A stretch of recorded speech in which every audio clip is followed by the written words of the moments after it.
Endurance Athlete Journey podcast. This is the place where you get both a coach's and sports dietitian perspective on topics important to endurance sports, including nutrition, training, and how these impact and fit into your daily life both on and off the race course. Your host, Coach Justin, certified run and triathlon coach and owner of Tabula Rasa Racing, along with Coach Katie, a registered dietitian with a specialty in sports nutrition and owner of Fuel to Run.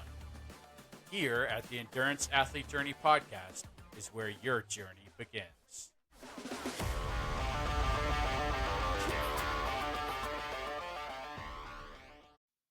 Hello and welcome to the Endurance Athlete Journey podcast. This is Katie and I am just jumping in. It's just me solo here, but I am just introing our part 2 of our periodization, our periodized training for Endurance Athlete podcast. So we are jumping right into part 2. If you haven't had a chance to listen to part 1, I highly encourage you to go back and listen to part 1 first, because I think this second part will make a lot more sense, but you're welcome to jump in.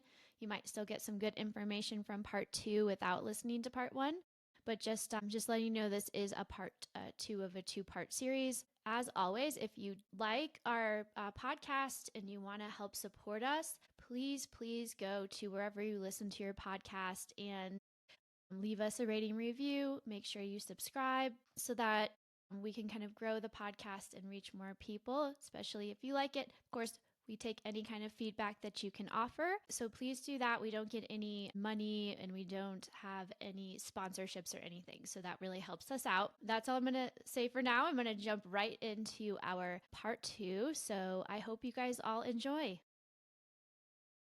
So the next progression that you would expect to make after the base, but we've already said there may be some semblances of base building even in later phases of a training plan.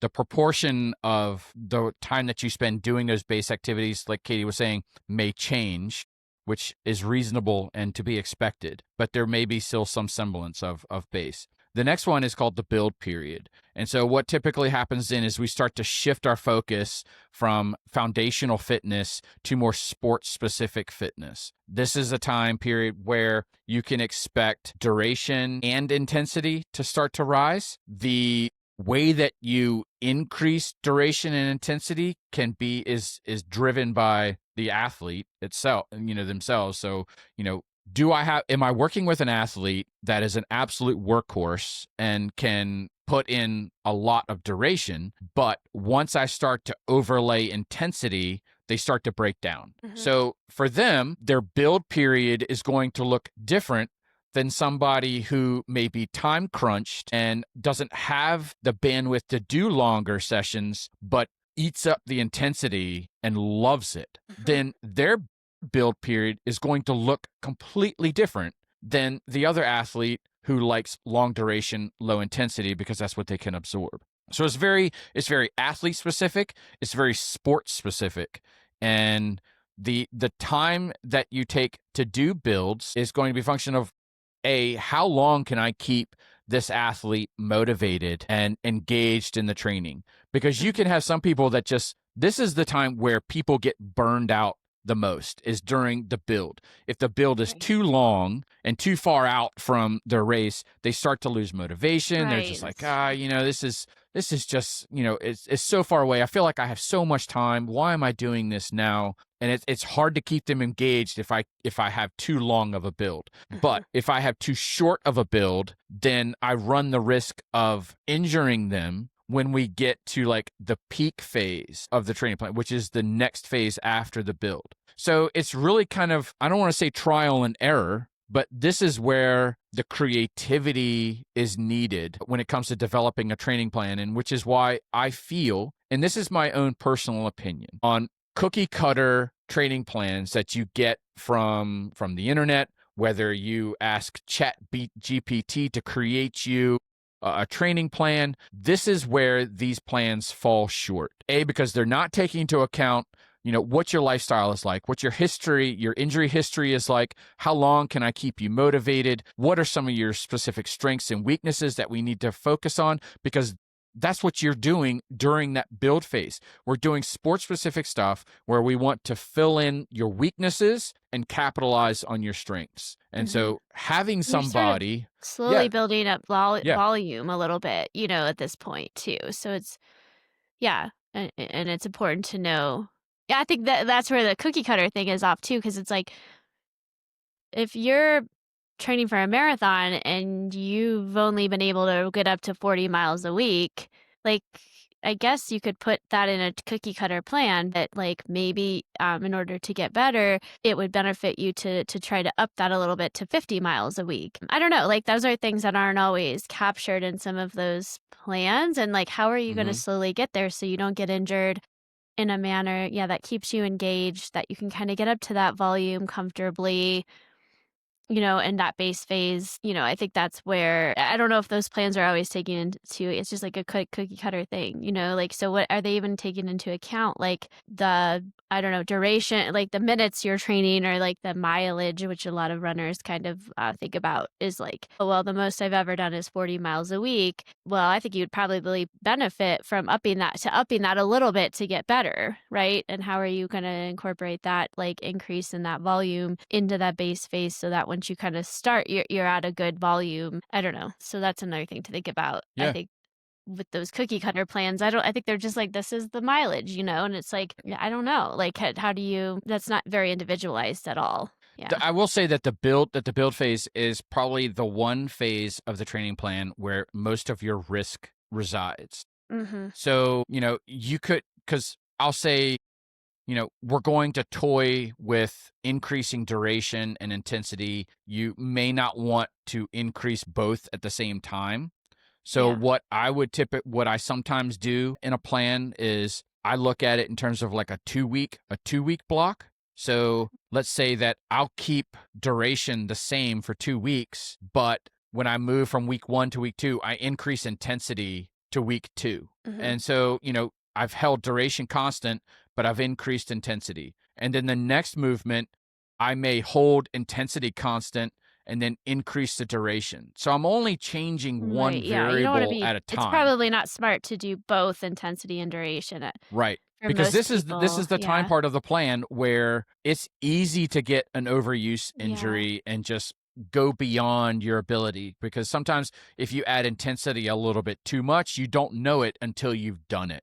And Yeah. so this is where it's like, okay, that was too much. And so, but this is the time where we have two variables kind of Right. moving, even though they Well, don't move yeah, at the that's same true. time, they're still moving. And so this is where a Yeah. lot of risk resides within the Yeah, I training think plan itself. the way I tend to do it is just keeping intensity pretty stable, and I'm increasing, like I said, like I'll be increasing my mileage slowly over the course of February into March. And then once I hit like, okay, this is kind of the mileage I want to be consistent at, then I gradually increase intensity. So I'm already at this mileage that I want to be consistent at, or at this duration, whether it's in hours that you're measuring or mileage as a runner. And then now I'm increasing intensity slowly too. So it's kind of like more of like the duration's kind of here, and the duration is pretty stable at this point because I've ramped it up Yeah. slowly, and now the intensity is going up. And then I might have these breaks in this plan where I'm doing that gradually increasing intensity, and then I get to this like week where it's like the intensity is high, and the duration's sort of staying here, and it's like, wow, my fatigue is getting higher, and I'm kind of at this breaking point almost. And then I have 1 week where I back off, not on intensity but on the duration. So like maybe my mileage drops to from 65 to 50, like a pretty substantial drop, but my intensity stays. So I give myself hmm almost like a little break, and then I bring the volume back in, and so the intensity goes up a little more. So I get, so it's just for me, that's kind of the way I do it until I get to, and I do that, with the intensity, and the intensity changes. So at first it may be like lower intervals, and then the intervals get longer. And then as I get closer and closer to my race, the intervals are more closer and closer to race pace a little hmm bit. Like, so it's kind of like even narrowing, even down, down, down into like closer to race pace and more of it, so I'm doing a lot of work at race pace, or just slightly faster, or maybe slightly slower, but it's just kind of narrowly goes, and then I Yeah. have the taper. Then the taper kind of then I back off, and then we've talked about the taper before, but it's like then you're kind of hopefully ready for your race. So it's just it's like a little bit of a dance of like trying to get those variables all correct. But I agree, I don't think it's a great idea to do you can increase maybe intensity slightly and volume slightly, but I wouldn't do a very high jump in volume and intensity. That's usually where people get into a lot of trouble. Yep. So Yeah, that's typically just the how way I that do it. yeah, Yeah. the way that I've been approaching this year, and it's a little bit of a different approach for this is from my own personal training plan. So the way that I've kind of approached it is I take, let's say I'll tell you for my Florida training plan, it's a 16-week plan. So kind of like the first half of it, even though I'm going into the race with solid foundational base fitness, I'm fit, for the most part. I have some niggles that I'm still dealing with, but I've adjusted the plan accordingly. So for the first part of that plan, I'm ramping up my volume. In terms of now when I say volume, I'll specify I'm ramping up duration. So I may keep intensity consistent. So, I love big gear work on the bike. And so I have a weekly big gear session in my bike all the time, and I love it, but I'm keeping the intensity constant, even though I'm changing the duration of the workout longer and longer and longer. So as I progress through the first half of the plan, my duration is climbing, but my intensity is held steady. Once I get to the back half, I'm already at the highest level of volume that I'm going to have in my plan. So let's say that my long ride, the longest that I want my long rides to be is 4.5 hours for Florida. Now I'm purposefully overtraining on the bike because I have to quote unquote undertrain on the run. So I said, I want 4.5 hour rides. So I have 4.5 hour rides for like the remainder of the plan until I get to taper. So I may have 8 weeks of 4.5 hour long rides. And the proportions have stayed consistent for the other bike workouts that are in the plan. So what I'll do during those 8 weeks is, okay, I'm at 4.5 hours. So now I'm going to adjust intensity. So I may throw in like the first week of that block. I may say, of the 4.5 hours, I want a hour of easy riding. And then during the second hour, we're going to do, some 5-minute intervals to be determined on how long the recovery needs to be. Just take it as long as you want, but I want, 4 5-minute intervals sometime within that 60 minutes. And then another hour of, let's say, high zone 2 riding. And then maybe some more intervals in that last hour. And then the next week I may change that mix and say, now rather than doing 5-minute blocks, I'm going to do like a 6 to a 7-minute block. And I just change the intensity just slightly, or the duration in which I'm trying to hold that intensity. So I'll specify that, because you're like, well, you're changing duration. No, I'm changing the duration of the high effort interval, which is effectively the increasing the The intensity. amount of time you're I'm doing not the going to ride intense. harder Yeah. and harder and harder. I'm going to try and ride harder for longer. And Right. so that's Yeah. what I mean by altering intensity. But this is the first time I've kind of like approached this. And sometimes I typically will like to just grow, grow, grow, grow, grow. And then once I get to the peak and I get to the very top, I've timed it now to where I'm like, maybe 2 weeks from race day. And that's when I start to roll back, and I say, over those last 3 weeks of the training plan, I'm going to decrease 25% from the peak. And so effectively what that does is it puts me at race week where I'm 75%. I've reduced my peak training by 75%. So I'm doing 25% of my highest volume on race week. That's the way that I've approached it a lot. And so I'm going to try something different.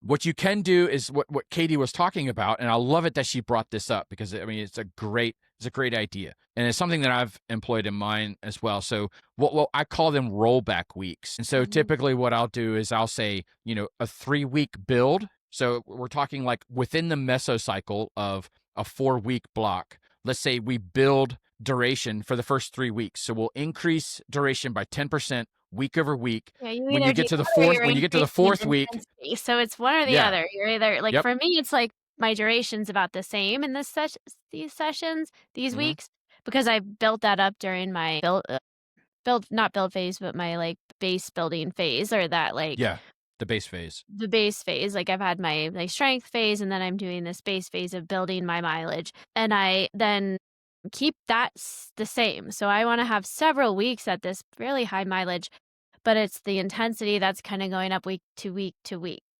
So that last week that last week of that 3 week or 4 week build, whatever I decide to do, is gonna be hard. Like it's gonna be that same amount of volume, but the intensity is Mm. going up, and I'm gonna be tired. But then I'm not like tapering down where it's gonna still be maybe, I don't know, I haven't thought this out too much, but maybe like if I'm doing 65, maybe 50, 55 mileage. So not a huge or 55 miles. So not a huge drop, not like a taper drop, but just enough. And I might keep the intensity relatively the same. It kind of, as I'm playing around with it, we'll see. But the mileage, the volume will drop substantially. And that gives me like a mental break, because that amount of mileage is just hard. It Yeah. might be like a week where I don't do as long of a long run. I can kind of take a little bit of a break from that, and I still do some intensity. And then it gives a little bit of a mental break, a physical break, and then I start that next week um, with the intensity. So the intensity in this whole thing is starting to go up. So I'll stay at that intensity and build the volume back up, and then bring the intensity up again. The volume's the same, but now I'm at an even higher intensity, and then I take another rollback week. And then I don't know, that it depends on kind of how many weeks I have to do this, because if at this point it might be like rolling into the taper anyways, so you don't want to do this. You don't want to have like months and months of this that you're doing. I mean, it's hard. So this might be like March, April, like really like end of March through April, through May, and into so really April, May, where I'm really doing this. And then I'm sort of going into my taper for the race, which is going to be the end of June. So maybe 3 of these cycles where I kind of ramp up and have like a rollback week, and ramp up and have a rollback week. But that just allows me to have that high mileage, that consistently 65 to 70 miles for several weeks. Like at this point, I'll have that at least 9 to 10 weeks of that. That's a pretty consistent amount of weeks at that volume, rather than what I did last time was bring my mileage up, and I was trying to see kind of how much, which is fine. Yeah, I was trying to just see like what's the most I can kind of do here. And I was able to have like 3 or 4 weeks, maybe a little more, at like 65 to 75. And this time I'm like, okay, well, that's great, but I don't think I can do much more than 70, 75. That's just a lot for me. That time wise, it's just, I don't have that kind of time. So what happens if I'm just consistently doing this, Yeah. for a longer period of time? I'm at that mileage, and the intensity is kind of changing. So it's just like there's so many ways to kind of do that. I think to play around with your training and to change it, and there isn't really any right way. But for now, I'm like, I think for me it's consistency. It's being at a certain mileage, not trying to see if I can go to 80 this time, because I don't know what I'm going to accomplish. Yes, like sometimes more volume is better, but what am I going to accomplish if I get to 80 miles 2 weeks?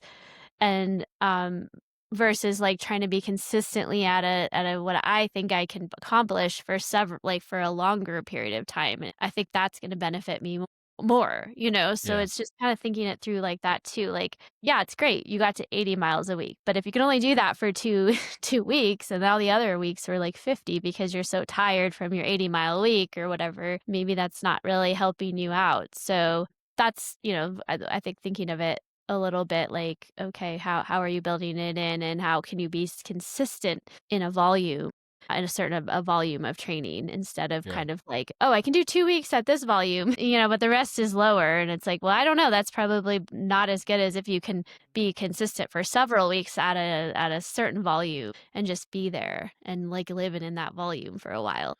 So your rollback week is a rollback of intensity It's a rollback of the volume a of little the bit. volume, or I was thinking in it could be terms of miles. intensity, I So suppose, but for me, I like intensity. For me, I think I need a rollback. So if I can do 3 or 4 weeks of a certain volume while increasing the intensity slightly, that third or fourth week, I'm pretty tired. For me, I like to have like, okay, this week I have fewer mileage. Like I yeah, still am doing some intensity, but the the mileage comes down, and it gives me a little bit of like reprieve, because I'm not spending so much time.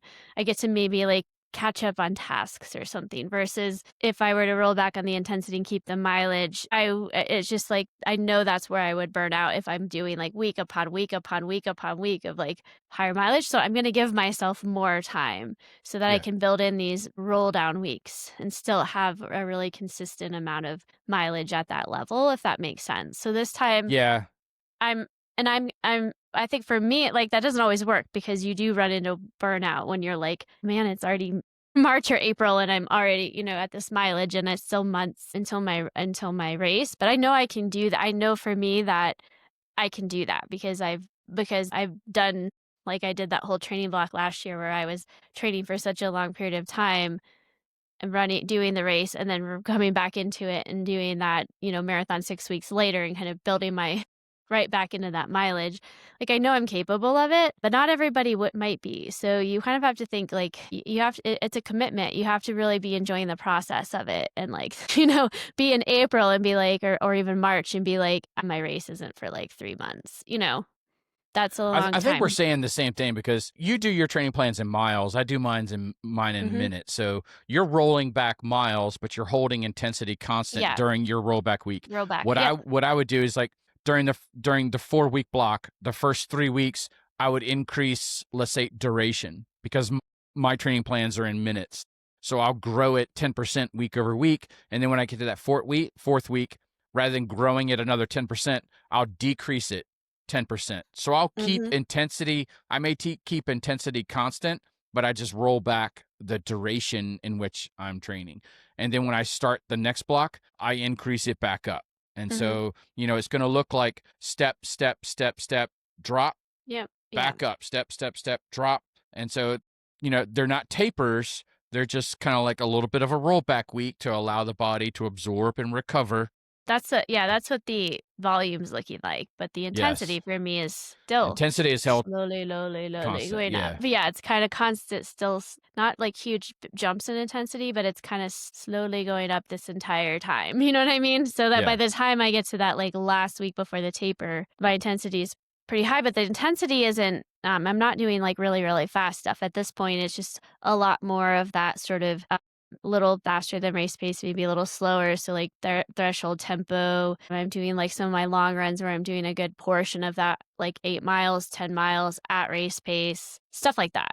So Yeah. it's like, but, and then in the mix, obviously a lot of easy stuff, but it's just kind of the intensity is more specific to the race as I get it Yep. there. But initially, it's probably a lot of like strides and hill sprints and short, like intensity is just 2 minutes, at 5K, just like short, more intense, not so specific. And then it kind of gets more specific as I go. Yeah, so let's put a name to that part of the Mm, of the training, and that's what's called the peak phase yeah, of the peak. plan. So it's Hmm. where you're doing You're kind of like building not and not okay, sports specific training, okay, but you're doing race specific planning training. So, this is where, you're going to be doing a lot of some of your race pace efforts.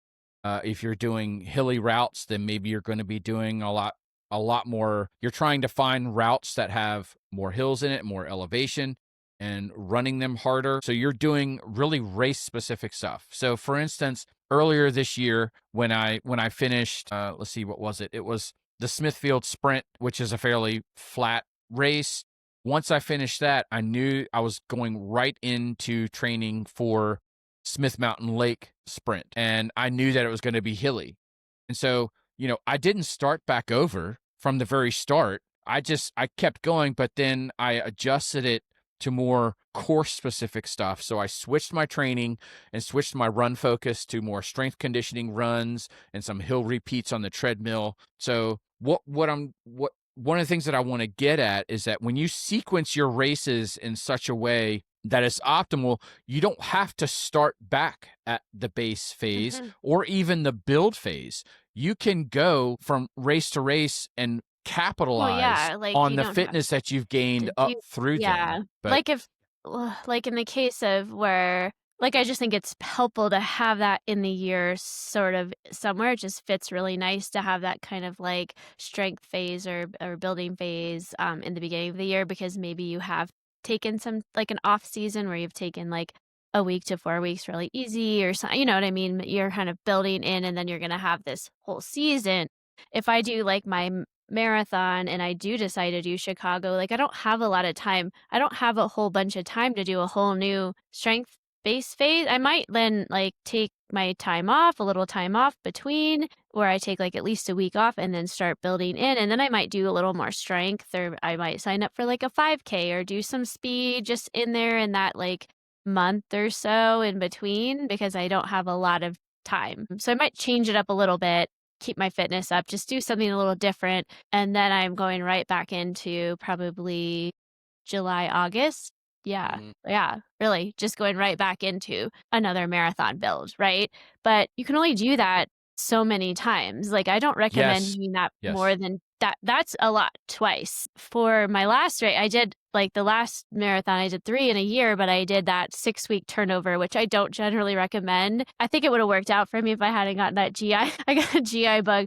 This is why December, I have to think about my races in terms of time of year, because sickness and illness when you have a little kid is a problem sometimes. But I had some time. I had quite a good some time then to like sort of have that base phase between that race in December and my May race. It wasn't a lot, but I did have some time. But if you have a quicker turnover, you really can only do that maybe once. Like for a marathon or half Ironman or Ironman, and especially for something like an Ironman, which is such a much longer race, or even an ultra, it's harder to kind of go maybe from back to back to back, before you just sort of things become, you could be injured, or like you just like you can't sustain that. So I would Mhm. only do that, and then after that October race, if I did get into Chicago, if I don't get into Chicago, I might look at one a little further out, and then I would have a little more time, but I won't do then another one. If I don't do well in,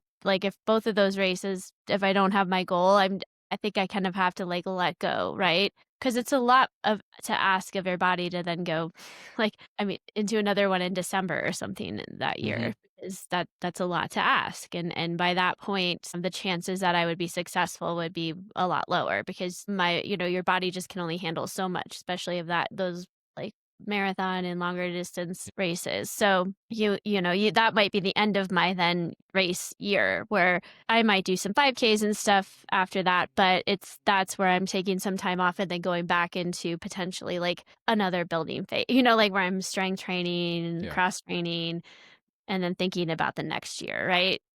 I want to So put a pin in that one where we said that we can only do it, but so much, and where we're talking about peaking, uh because that's going to feed right into a really short concept that I want to bring into this. But right. I want to finish off these process. So right now we've talked about the peak phase, where it's all like race specific training. So you're doing a lot of your race pace efforts and things like that. The next phase after this is your taper. We Mhm. have a whole podcast dedicated Right. to Mhm. taper. I have a blog that's out on my I website remember that which I've one it is. shared about tapering as well. So I will just briefly cover, a taper is not, there's not a set time frame for a taper. It's not like your taper must be 2 to 3 weeks. Nonsense.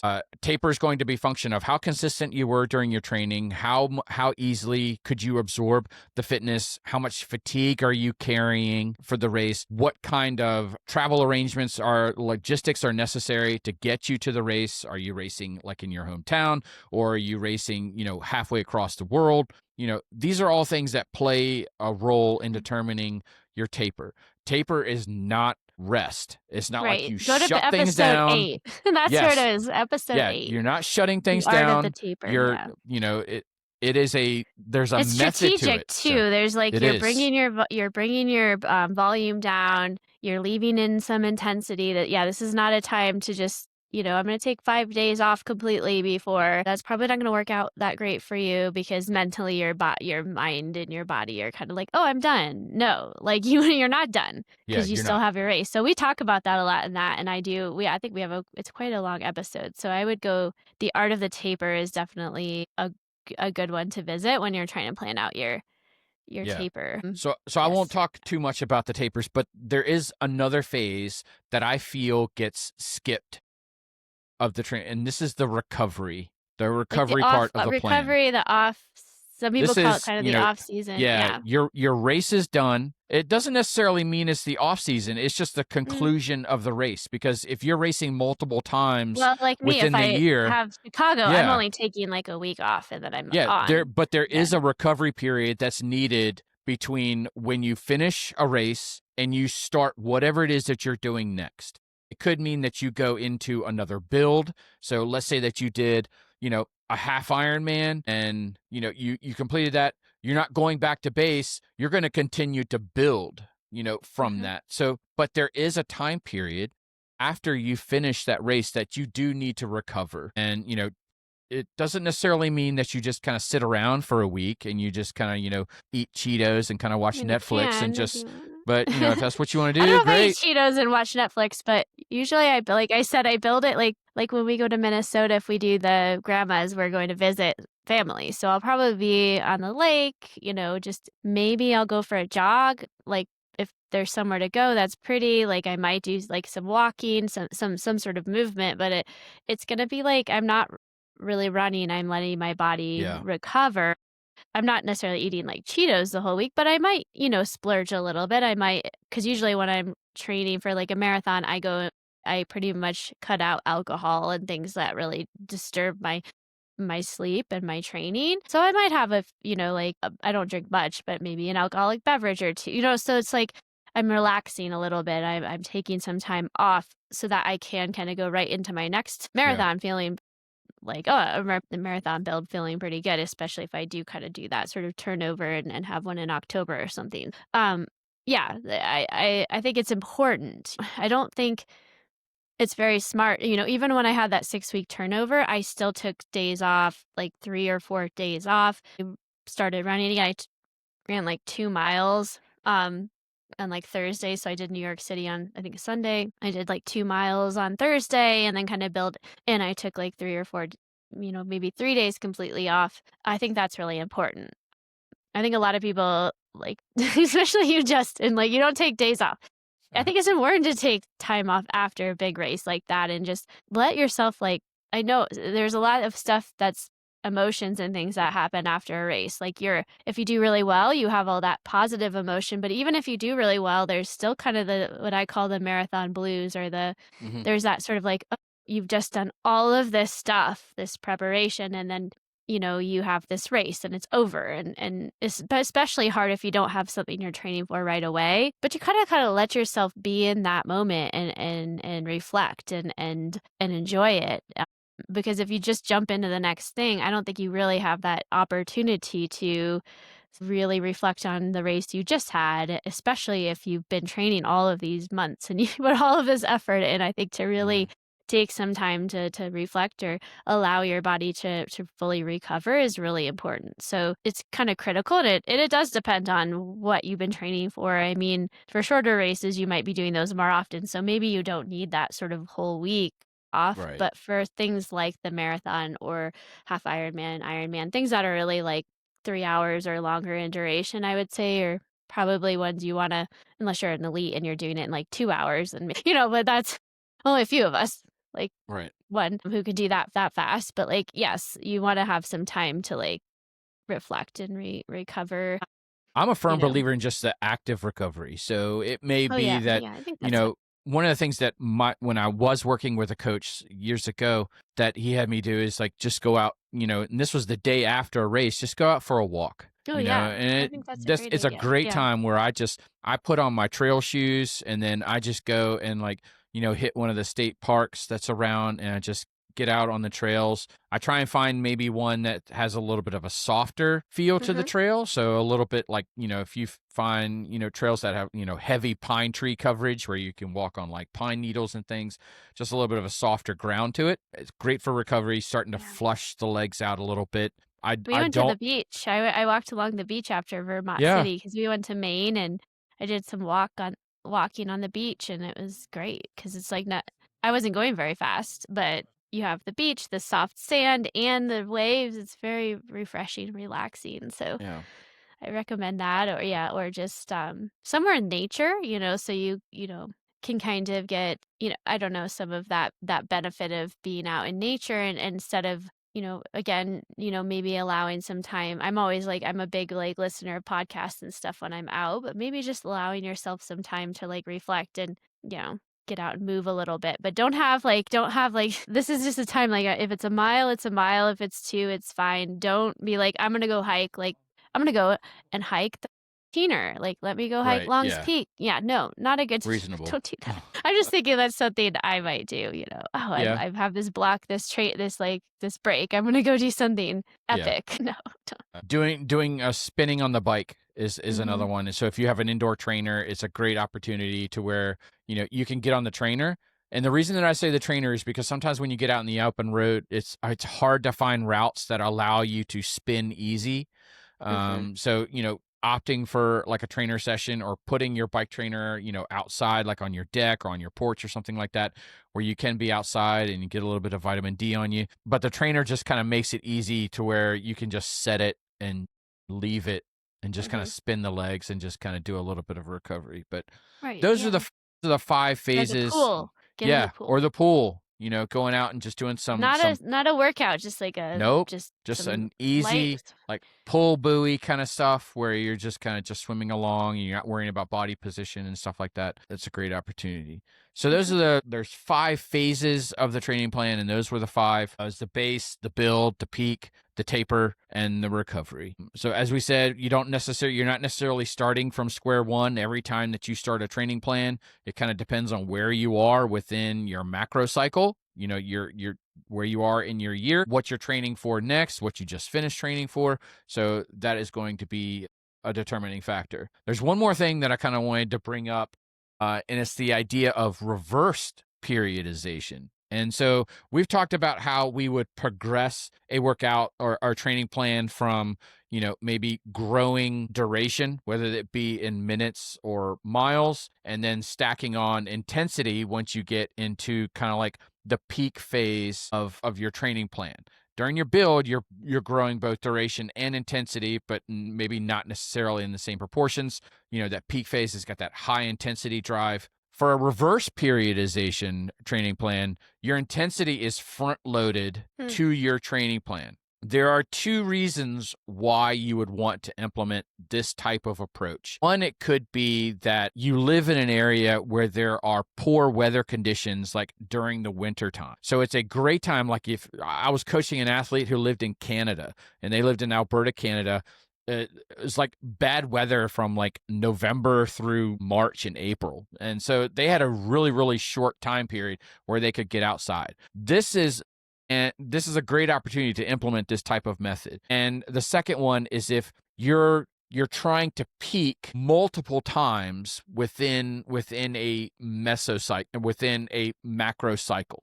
And so I like it that Katie brought up this idea is like you can only ask your body to peak so many times. So it's not unlimited, which is why, it's probably important to maybe limit yourself to 2 marathons, because at 3 marathons, you're asking your body to peak 3 times, which may overload it and you may not be able to effectively do it to where you're optimizing your performance. So since you can only ask your body to peak so many times, what you can do is if you're going from race to race, so you did like let's say a tune-up race, and now you're leading into maybe a B or an A race, this is a great approach to where now you just front load all the intensity into this part. So you're spending time on the trainer. Like if you live in poor weather conditions and you can't really get outside, it's a great time to get on your bike trainer and do some big gear works, doing some cadence work, some threshold and lactic threshold intervals.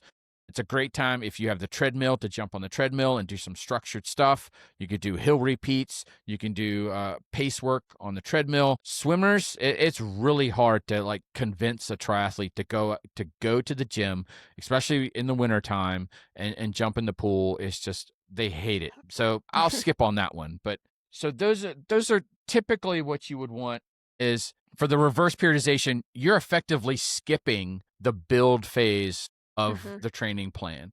And so you're Yeah. jumping kind of like right into the intensity part and you're kind of like at peak. So Yeah, I if could you're see that working too for like a 5, like That might be Yes. a way to work Yeah. for like a 5K, 10K, like some of your faster races or Yep, even half shorter races marathons. with higher intensity. This is a great method to where you do your intensity early in the plan. Now, the And you're kind of caveat that I've keeping the got to that, intensity. Yeah. yes, but it's all front loaded. But Right. the caveat to that is that you have to be an athlete who already has the base fitness and the foundation Hmm. to support that Intensity. intensity Yeah. demand. So if you are a new athlete, or if, let's say, you may not necessarily be a new athlete, but you're kind of a back of the pack kind of racer, may not necessarily be really strong, but you're just out there just to have fun effectively. This may not be a good approach for you because I can't guarantee that you have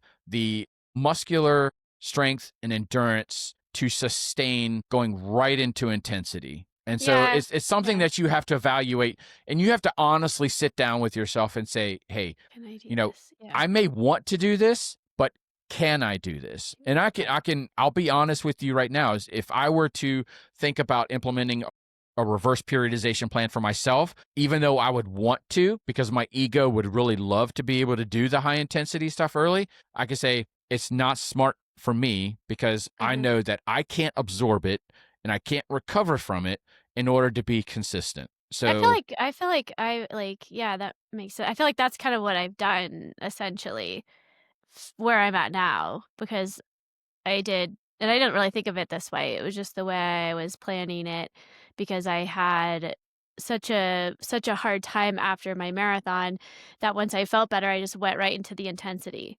And I've been a train because I had that 5K and I had those mile races. So I've been essentially doing very, very high intensity. And I didn't have a build because I had to come because I already had the fitness, right? And I lost a yeah, little bit of it maybe after the marathon, but because I've had such a history and of doing intensity and just to hit like a baseline pretty good fitness, I could just jump right into that intensity. And I've been doing that intensity ever since. And now it's different because I've my volume's kind of been the same, but this has probably been my higher volume week. And now I'm building in more of a volume in terms of long runs and stuff as I sort of transition to maybe doing a half marathon.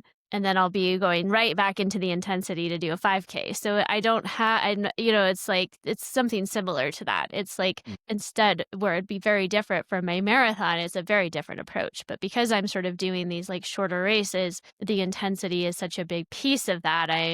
Yeah, like it's exactly what you're talking about. Like but I'll do my you half. already you had the Oh foundation to yeah, do it. So I yeah, mean, yeah. you had I marathon level foundation fitness, foundation, and obviously, you're yeah, only asking your body to do a 5K. So right. you can I'm support just the higher increasing. intensity. I'm doing, yeah, very high Yes, intensity, 5K pace faster, a little bit faster for my intervals and my intensity, right? But I was ready for that. I had already had the fitness, so it's definitely I agree. I don't think this is something you want to do if you don't already have some baseline fitness because the intensity, as we were kind of talking about, I think in one of our last, not the hydration one, but we did talk about it. I think in the coach's corner, at least, we talked a little bit about how intensity can be an injury driver for some people, especially those absolutely. very intense things, like when you're going 5K or faster pace, and some of your intensity workouts or your workouts that have intensity, that can be where people get injured.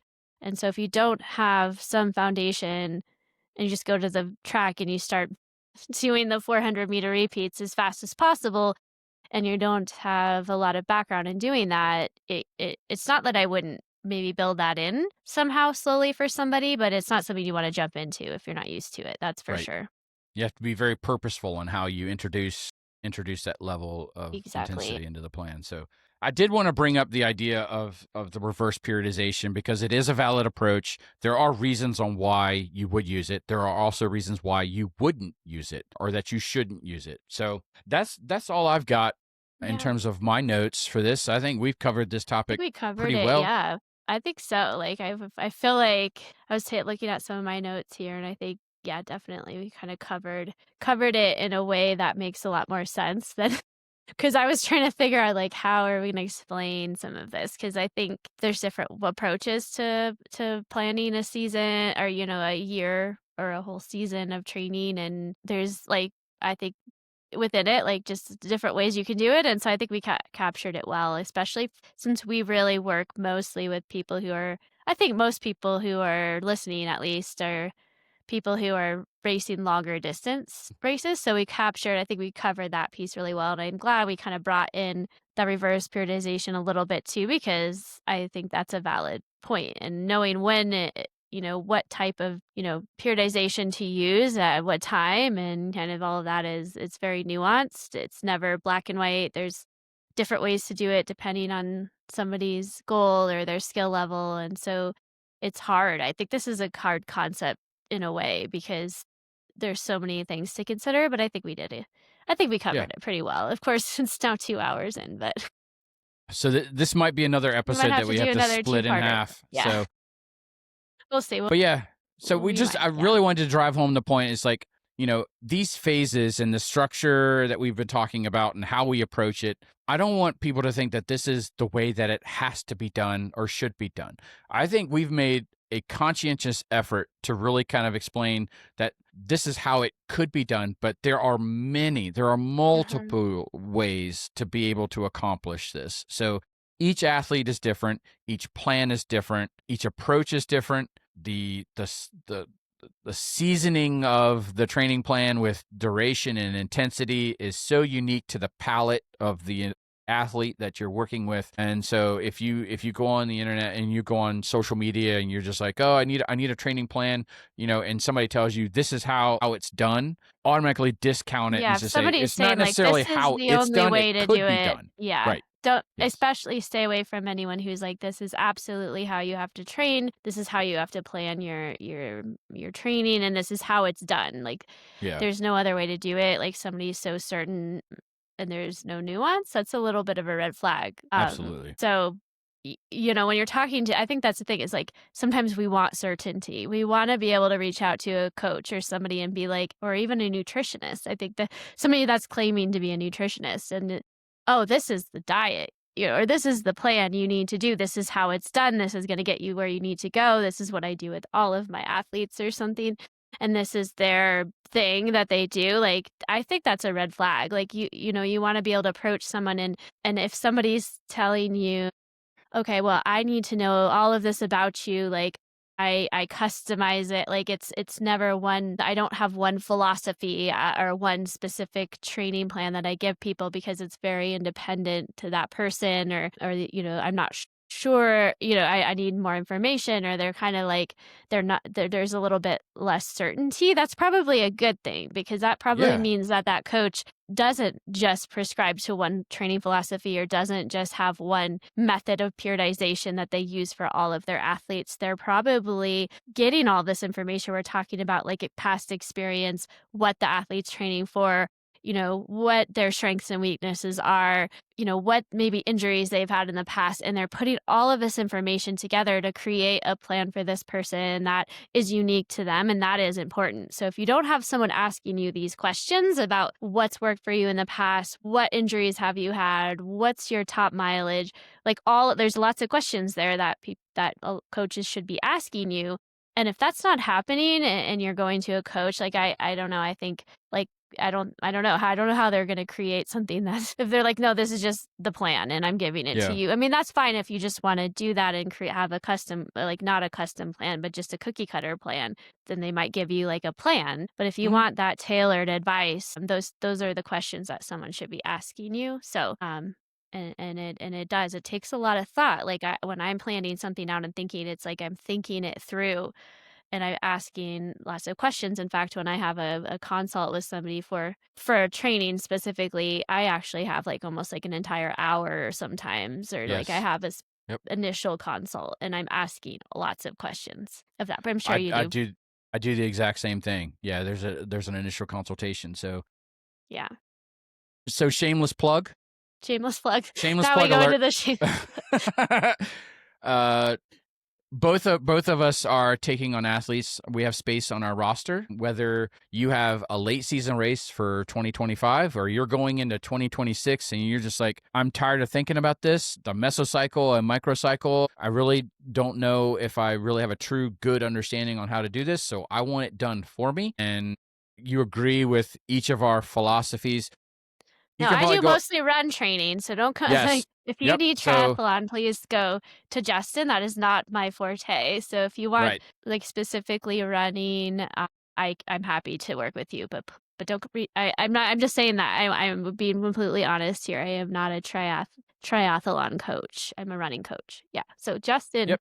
is our he does running plans too. So if you like just identify better with him and feel like he'd be better fit, of course he does running plans as well. Just putting Yep. that But out there. but we're both taking on athletes, so feel free to reach out to us. You can go to for Coach Katie for anything coaching related. You can go to her website is fuel the number 2 and run.com. You can go to my website and it's tabularacing.com. You can also send us emails through the podcast. And I actually wrote down the email address This time before, you and have it's it called ready. theenduranceathletejourney@gmail.com. So that is our email address for the podcast. You can reach out to us that way or through our individual websites. I think our next episode is going to be Well, it's something Coach's on the Coach's Corner. Corner. Well, no, I think the Coach's Corner might be coming out before this. So then we'll have a Coach's Corner coming out. And then we'll have, I think we're actually going to talk a little bit about periodization in terms of nutrition. So, like, how Yes. is that? Yeah. So that I think it's going to be like kind of piggybacking on this topic is like, okay, we've talked about training. Now, how are you thinking about your fueling and how you're eating around the train? So, it's not probably going to be as in depth, but we'll cover a little bit of like what might you be thinking of or what might strategies might you be using around fueling and how are you thinking about your fueling around your training periodization and around your training cycles. So it's more of that nutrition periodization topic. So that'll be Great. interesting. Yep. And we wanted to kind of do those close together because they're sort of similar topics and they're kind of go Yes. together in a way. So that'll be what we come out with next. But I think we have a coach's corner in between. So be looking for that But this could be here in a 2 few weeks. episodes that we This have to might be split two, yeah. Because split we in half. got a So, couple hours here. So you know, we'll probably split it into we had fun two with and this then one. do. Yeah, this one was I never know. At first, whenever we I have know. topics, I'm like, it might be a quick one, and then it's never. It's never a Like the quick one. hydration one, I was like, Yeah. "Oh, this is more than I thought it was gonna be," and that's great. It's fine, but we'll may just split it. So, yeah, I think we've captured it well. We want to Yeah, I plug think the Facebook group. So right. there is also the Endurance Athlete Journey podcast group on Facebook. It's a private group. We're trying to grow out that community. And so it's a place where you can reach out to other listeners of the podcast, learn from them, ask questions. You can ask questions directly of us because both of us are in the group. You can float ideas on podcast topics you would like for us to cover. Those are greatly appreciated. Also, if you are listening to the podcast and you're enjoying the content, please consider going out and leaving us a review on whatever platform that you are listening on, whether that be Amazon, Spotify, what other ones, iTunes, Audible, yeah. Audible, whatever the platform is. Leave a review. You can leave up to 5 stars on the platform, and preferably if you have comments, you can enter those as well. Those are greatly appreciated. We review every single comment and every single review that we get, and they're greatly appreciated because it's a way to support the podcast. We don't have commercials, we don't have ads and sponsors, so this is just a way to support us and to keep this going. So Yep. I think that does it for me. I've done the shameless plugs, all the advertising and marketing that we needed to do. Topic is fully Yeah. covered. You got Yeah. any closing thoughts, Katie? No, I think I'm good. I think You're I'm good. good. Yeah, so All right. it's nice to see you. Have a good day, and we'll All see you right. next time. Yeah. We'll talk to you guys later. See you, Katie. Bye.